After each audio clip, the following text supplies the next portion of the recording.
বর্তমান সময়ে রাজনৈতিক পরিপ্রেক্ষিতে কথা বলতে গেলে যথেষ্ট তর্ক বিতর্ক শুরু হয়ে যাবে। আমি এক কথা বলতে চাই একজন নাগরিক হিসেবে। নাগরিক হিসেবে আমি আমার দেশটাকে কিভাবে দেখতে চাই বা আমি আমার এই বাংলাদেশকে নিয়ে কী স্বপ্ন দেখি সেটা আমি আপনাদেরকে শেয়ার করতে চাই।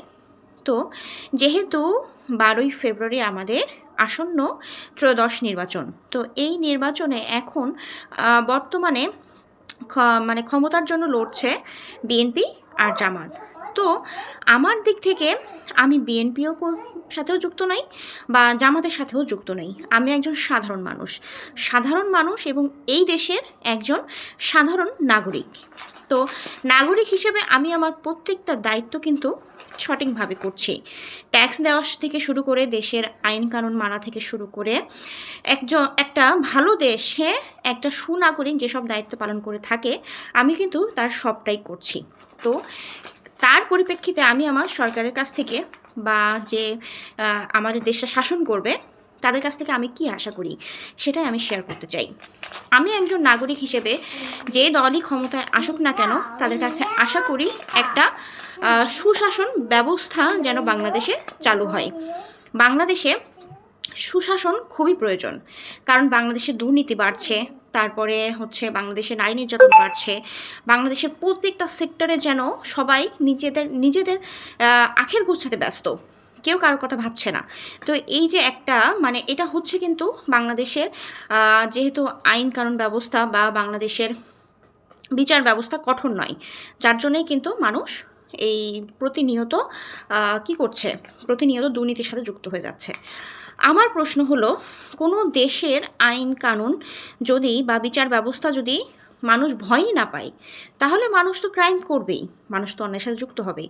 তো আমি চাই আমার দেশের এই ব্যবস্থাটা বা বিচার ব্যবস্থাটা আরও স্ট্রং হোক এবং শক্তিশালী হোক। সাথে এই ব্যবস্থাগুলো শুধু থাকলেই হবে না, এগুলো বাস্তবায়নও করতে হবে। এছাড়া পরবর্তীতে আসি কর্মব্যবস্থা।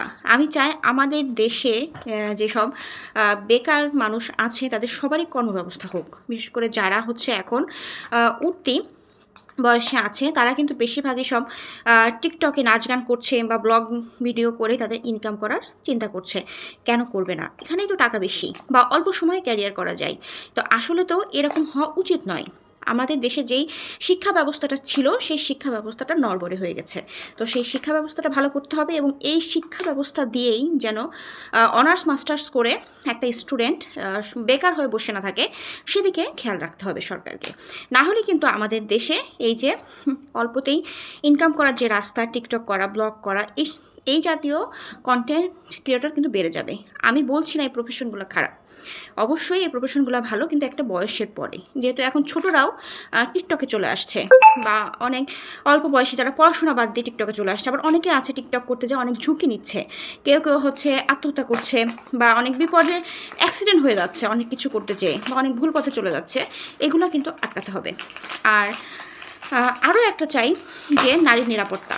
আমি একজন নারী হিসেবে আমি অবশ্যই চাইব বাংলাদেশের প্রত্যেকটা নারী নিরাপদ থাকুক, প্রত্যেকটা নারী নিরাপদে রাস্তাঘাটে চলাফেরা করুক, সবখানে যেতে পারুক এবং নারীদের অধিকার প্রতিষ্ঠা হোক, সবখানেই নারীদের অধিকার প্রতিষ্ঠা হোক। এই যে যেমন বলা হচ্ছে জামাত আসলে নারীর অধিকার ক্ষুণ্ণ হবে, আমি দুই দলের কাছে এটাই চাই যে যেই ক্ষমতায় আসুক নারীদেরকে যেন কোনো কিছু থেকে বঞ্চিত করা না হয়। হ্যাঁ, আমাদের এমন একটা সুন্দর পরিবেশ তৈরি করে দিন যেখানে নারীরা কাজ করতে পারবে স্বাচ্ছন্দ্যে, ভালোভাবে বা কোনো হেনস্থা না হয়ে নারীরা কাজ করতে পারবে, এরকম সুন্দর ব্যবস্থা আপনারা করে দিন। তো আমি এখন আমার দিক থেকে বা একজন বাংলাদেশের নাগরিক হিসেবে আমি আমার আসন্ন সরকারের কাছে এটাই চাই। তো আজকের ভিডিওটা এই পর্যন্তই। সবাই যদি আমার ভিডিওটা আপনাদের ভালো লেগে থাকে কমেন্ট করবেন অবশ্যই, আর পরবর্তীতে কোন বিষয়ে আপনারা ভিডিও দেখতে চান সেটা কমেন্ট করে জানাবেন।